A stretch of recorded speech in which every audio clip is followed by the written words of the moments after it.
I took the job because it paid well and didn't involve people. That was the biggest draw. No offices, no co-workers breathing down my neck, just me, the trees, and a list of coordinates. I was a contracted field tech for a research firm based out of Missoula. They ran wildlife observation stations for parks, conservation groups, and sometimes even the government. My job was to drive out, hike in, service motion-activated trail cameras, swap out memory cards, check batteries, and log environmental data. Most of the time, the cameras caught footage of deer, bears, and the occasional wolf pack. I'd catalog it all, make my notes, and move on. This particular job was different. It wasn't scheduled. It came through late on a Sunday. A supervisor I'd never spoken to emailed me directly. Said one of the high-res cameras in Gallatin National Forest had been behaving oddly, sending corrupted video clips and burning through batteries faster than usual. They needed someone to do an unscheduled inspection within 48 hours. He offered double my normal day rate. I checked the coordinates. The location was far, deep, the kind of deep where your phone stops working 20 minutes before you even hit the trailhead. But the pay was too good to ignore, and honestly, I needed the quiet. I left early the next morning with a full tank, backup batteries, solar charger, cold weather gear, and my field notebook. I didn't bring a tent.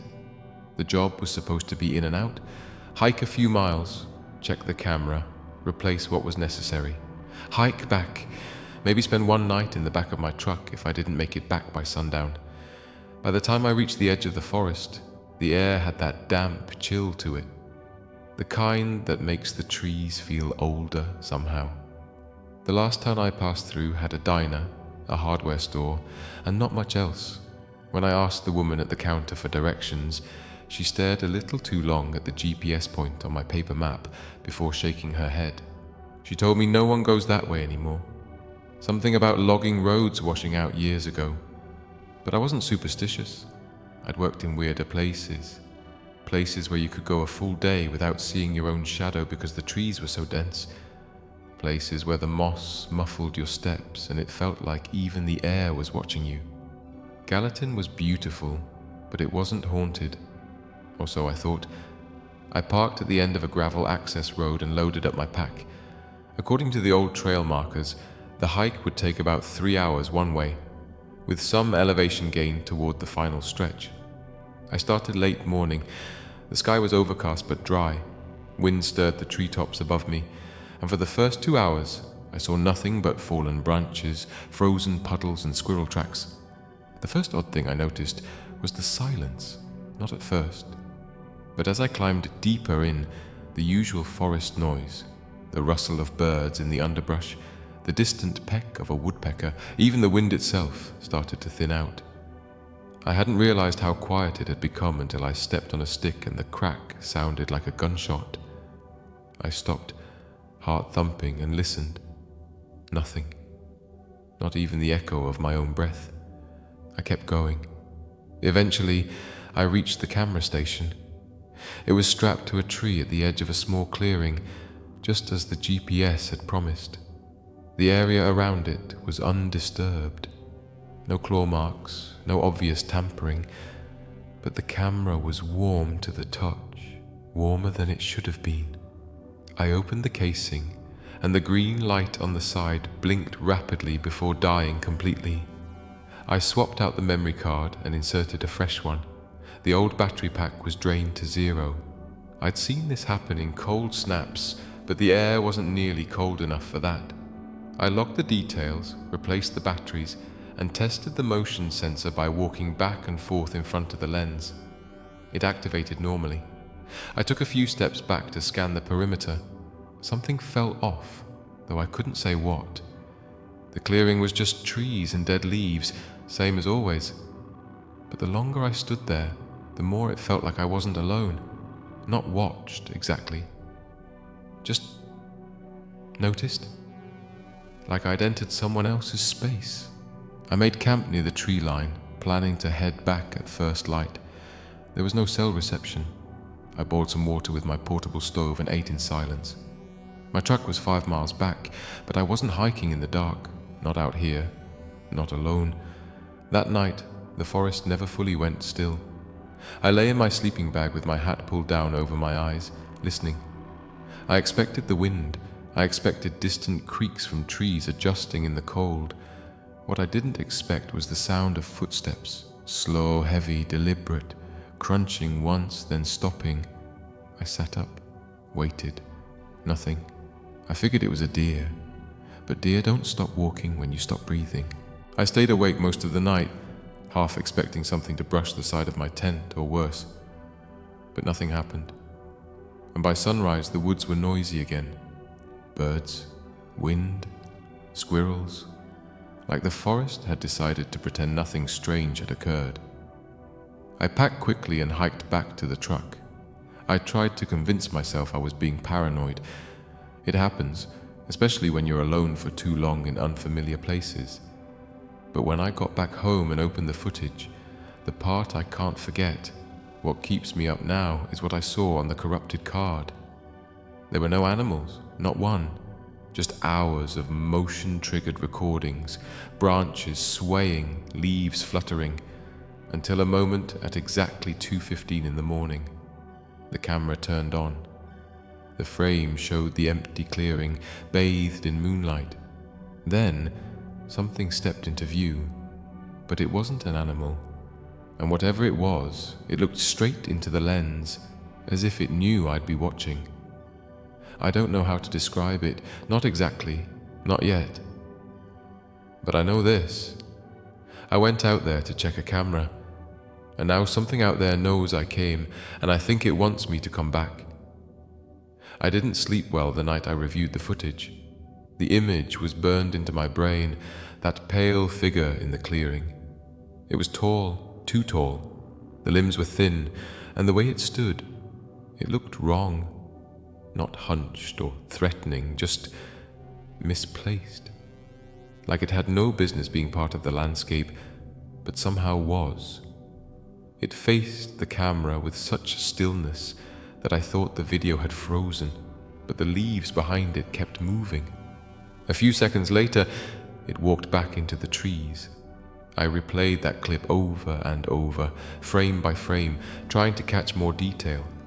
Its face was turned slightly, not fully visible, but I swear the eyes caught the moonlight in a way that didn't make sense. Not reflective like an animal's, not red or glowing, just too human, too alert. I emailed the footage to the office, marked it as anomaly, needs review. I didn't add anything else. I didn't want to sound unprofessional. These kinds of contracts are fragile. If you sound like you've gone off the deep end, they find someone else to take your place. The next morning, I got a call from the same supervisor who had assigned the job. I didn't recognize the number. He didn't ask any questions, just told me to return to the site and leave the new memory card in place for a full 72 hours. Then retrieve it. No additional instructions, no mention of what had been on the original footage. I asked if anyone else had seen the clip. He said yes. Then he paused, said, "Keep your recorder on this time." That was it. I left the next afternoon. The drive felt longer. The forest didn't look the same, even though I knew it hadn't changed. I kept scanning the tree lines as I passed, expecting to catch a flash of white or the glint of eyes. I didn't. Just the same old timber and frost-covered dirt roads. When I reached the same trailhead, I sat in the cab of my truck for nearly an hour before getting out. My gear was ready, weather was clear, but something inside me hesitated. I thought about turning around, but I'd already said yes, and I needed the money. I started the hike just before dusk. That was the first mistake. By the time I reached the clearing, the sun was low and the light had taken on that blue-grey tone that makes everything look washed out. The air was colder than before. I set up camp quickly, same spot as last time, same routines. Only this time, I kept my audio recorder clipped to my jacket pocket and running. When night fell, the silence came with it. Even though I told myself I was ready, I wasn't. I lay there listening to the forest flatten into stillness.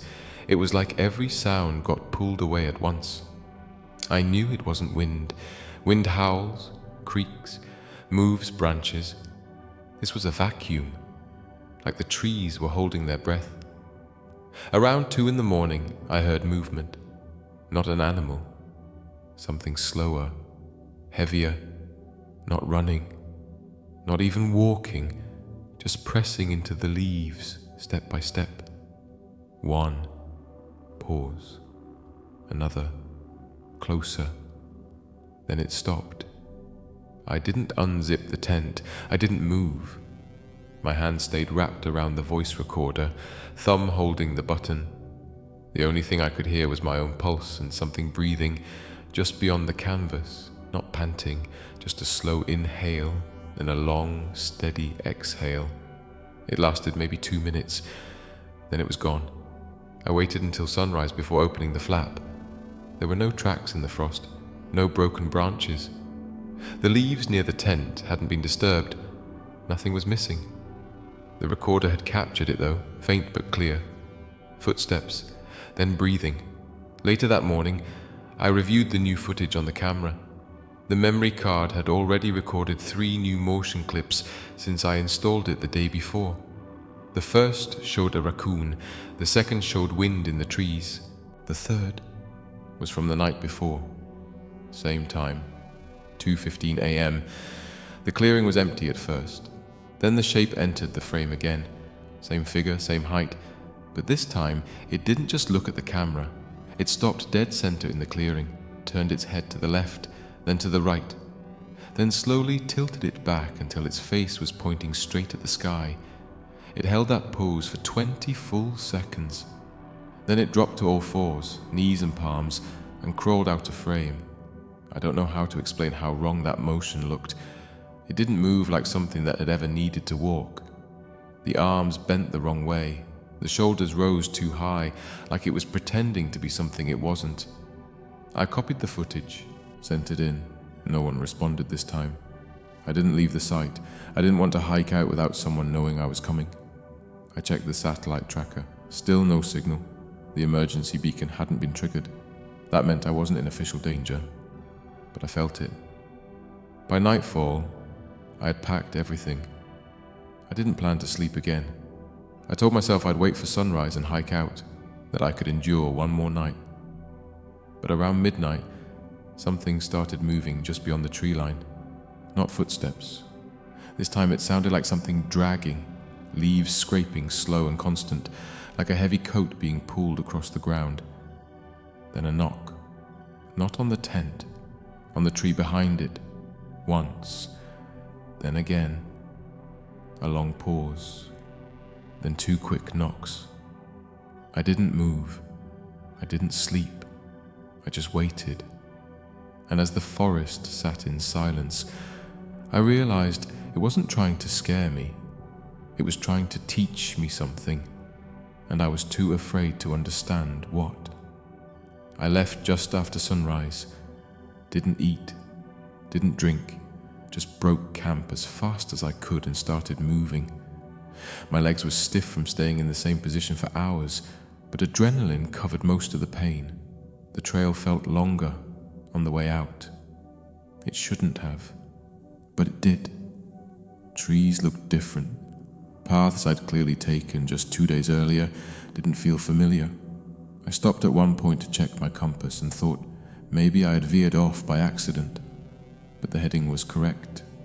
Still, the ground felt wrong. The silence was there again, that deep kind of quiet where even your breath feels loud. When I finally saw my truck through the trees, I didn't feel relief. Not exactly, just a numb kind of urgency, like I wasn't supposed to have made it back. I drove straight home, didn't stop. Not for gas, not for food. Didn't even call in. I shut the cabin door behind me, locked it, drew every curtain and sat on the floor until it got dark. For a while, nothing happened. A few days passed. I submitted my report like always, detailed the battery drain, the motion sensor errors, the footage, left out the breathing and the knocks, left out how I hadn't really slept in over 30 hours. No one from the firm followed up. Then, 5 days later, a plain white envelope arrived in the mail. no return address. Inside was a single flash drive. I knew who it was from.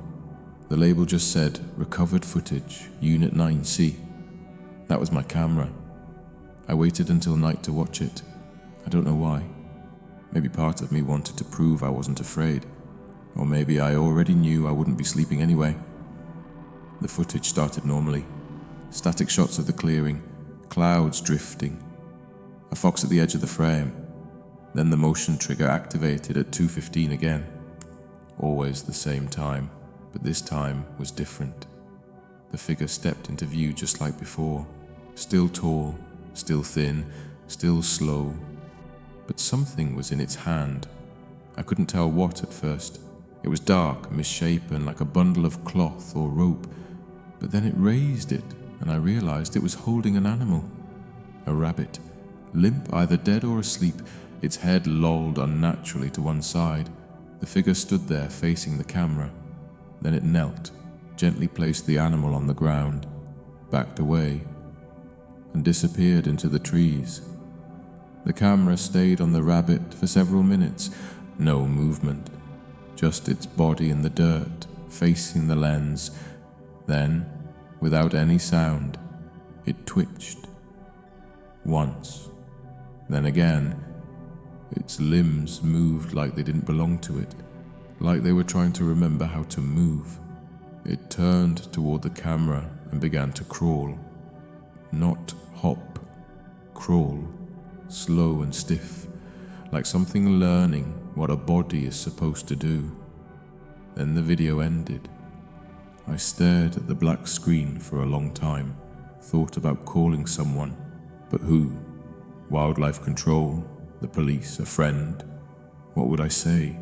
That something out there is changing things, fixing dead animals like broken toys. I didn't sleep that night. The next morning I drove to the firm's local office. It was closed, not temporarily, gone. The sign had been pulled from the wall, mail stuffed through the door, no forwarding address. I tried calling the number listed on my contract, disconnected. The footage was real. I hadn't imagined it. But whatever I'd become a part of, whatever I'd stepped into, was already gone by the time I got back. That should have been the end of it. But 2 weeks later, something triggered the motion sensor on the wildlife camera again. I wasn't even assigned to that region anymore, but the system was still tied to my login. One alert popped up, time-stamped just after 2 a.m. No footage this time, just an error message. I logged in manually, tried to pull the clip. It wasn't there. Not deleted, not corrupted, just missing. But the camera still recorded sound, and what I heard chilled me worse than anything else before. It was my voice, breathing hard, footsteps on frost, then a whisper. I couldn't make out the words at first. I played it over and over again, volume maxed out. Eventually I caught 3 of them. Just 3. "We found you." I shut the laptop, unplugged the router, took the battery out of my phone, drove to a hardware store in the next county, and paid cash for new locks, blackout curtains, a landline, and a baseball bat. That night I left every light in the house on. I slept in a chair near the front door with the bat across my lap. I told myself it was just a recording, some glitch, maybe someone playing a prank. But deep down I knew better. That wasn't a playback. It was a warning. And it wasn't from a person. For a while, nothing else happened. That silence should have comforted me. But it didn't. It felt more like something had decided to wait. Like whatever was out there wasn't finished, just watching again. I stopped checking the camera feed. Stopped logging into my work dashboard altogether. My laptop sat unplugged on the kitchen table for days. I avoided my phone. If a number called that I didn't recognize, I let it ring until it died. The only connection I kept was the landline. It made me feel safer, dumber maybe, but at least it didn't track my location. I took long walks during the day, tried to stay in open spaces, parks, gas station lots, grocery store parking stalls, where I could see all four corners. I kept to places with noise, foot traffic, no trees, but no matter how much I moved around, I couldn't shake the feeling I was being followed. Not by footsteps, not by cars, just something I couldn't name. A stillness that hung around too long, a silence in the middle of noise. The sense that someone, somewhere, had started counting down. It was during one of those walks that I saw the flyer. It was stapled to a utility pole behind a diner, just paper, warped from rain, curling at the edges. But something about the photo caught my attention. It was a wildlife still, fuzzy, black and white, probably taken with a motion camera. There was a deer in the frame, head turned sharply as if startled, but it wasn't looking at the camera. It was looking at something just out of frame, and you could see it, just barely, a piece of something pale, an arm maybe, thin and too long with no definition, just soft sagging skin and the hint of fingers where they shouldn't be. I took the flyer. That night, I opened my laptop again for the first time in weeks. The feed from the Wildlife Network had been archived. My login was still valid. I scanned through old camera nodes, backtracked my own routes, rechecked locations I'd never been assigned to. 3 other cameras in Montana had corrupted feeds. All 3 had been pulled offline in the past 6 months. There were no flags, no maintenance tickets, just quiet removals. One of them, Unit 14B, had a final transmission that had never been reviewed. The clip was less than 8 seconds long. I downloaded it. At first, I thought it was a blank shot. Just trees, dead branches. But as the footage played, I caught something moving in the lower corner. It wasn't walking. It wasn't even crawling. It was dragging itself forward, just past the tree roots. You could only see a fraction of its shoulder, a line of ribs, the upper curve of something that might have been a head. Then the motion sensor cut out. I leaned back, trying to breathe through the panic building in my chest. This wasn't just one camera. It wasn't just one thing. There were others, or at least, it moved. I printed everything I had. Photos, screenshots, reports. I packed a bag and left town the next morning, drove to Bozeman and asked to speak to someone. Anyone, from the original contracting office. It was still listed on their archived site. I had nothing to lose. The receptionist looked confused, told me the company had gone remote months ago. All field operations were handled out of state now. No record of my contract existed, no listing of my name, my ID number, or the camera stations I'd maintained. I asked if she could pull old archives. She said she wasn't authorized. I sat in the parking lot for over an hour after that, trying to decide if I should just burn everything and disappear. Maybe I'd made the whole thing up. Maybe I was spiraling. But as I turned the key in the ignition, my phone buzzed. A single text. No number, no words. Just an image. It was the same clearing from my last visit. Same camera angle. But the photo was recent. I could tell from the shadows. And in the center of the frame stood something different. It was the same figure, but this time it was facing away from the lens. And in front of it, kneeling in the grass, was a second figure, human-shaped. Head down, shoulders tense. The arms were tied behind the back, and next to them, resting on the ground, was a tripod-mounted camera. It wasn't one of ours. I drove straight to a storage unit I hadn't used in years, left my phone in a drawer, locked the door, and threw the key into the river. I don't know who sent that picture, but I know what it means. This isn't about a camera anymore. It's about control, about recording something no one's meant to see. And I think they want someone else to hold the camera now. I told myself I wouldn't go back. After everything, the footage, the text, the company vanishing into thin air, I meant it when I said I was done. Some things you don't walk back into. You just get as far away as possible and pray you weren't marked on the way out. but it didn't let me go. Not really. Even without the network, without the logins, without the trackers, I started to feel it again, in the spaces between moments, when I walked past quiet trees, when I stood at my sink at night and saw nothing out the window, but still turned the porch light on anyway. It wasn't fear anymore. It was something quieter, a kind of pull. One morning, I woke up, and the air inside my house smelled like pine.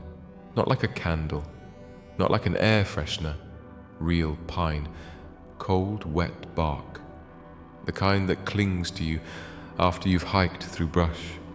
I checked every window, every door. Nothing was open, but the smell didn't go away. It stayed. That afternoon, I found a scratch on the inside of my front door.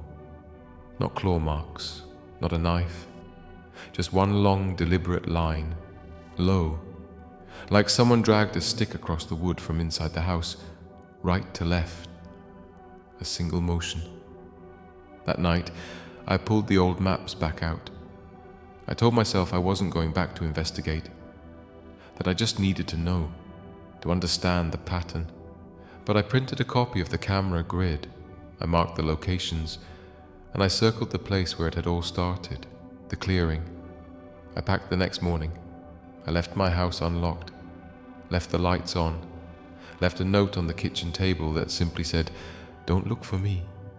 I didn't even bring a tent this time, just a flashlight, a notepad, and my recorder.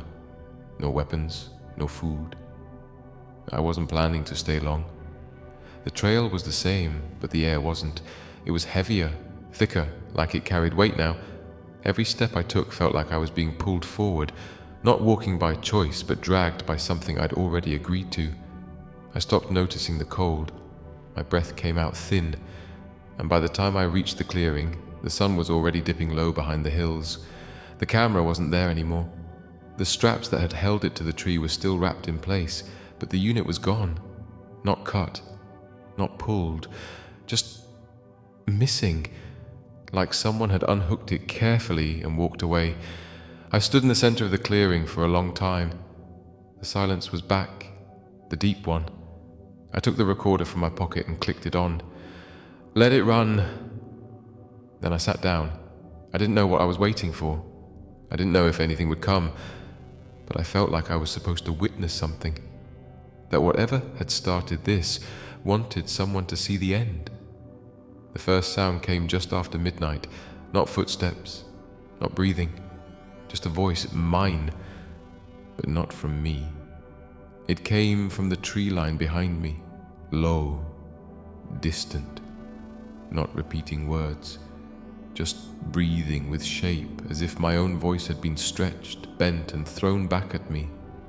Then came the camera. I didn't see who placed it. I just heard the soft click of a tripod settling onto the soil. When I turned, it was already there, standing maybe 10 feet away, too thin, too tall, no face. Or maybe a face I wasn't meant to recognize. But it didn't come closer. It just raised a hand, not to wave, not to beckon, just lifted it and waited. Behind it, the trees moved, slowly, purposefully.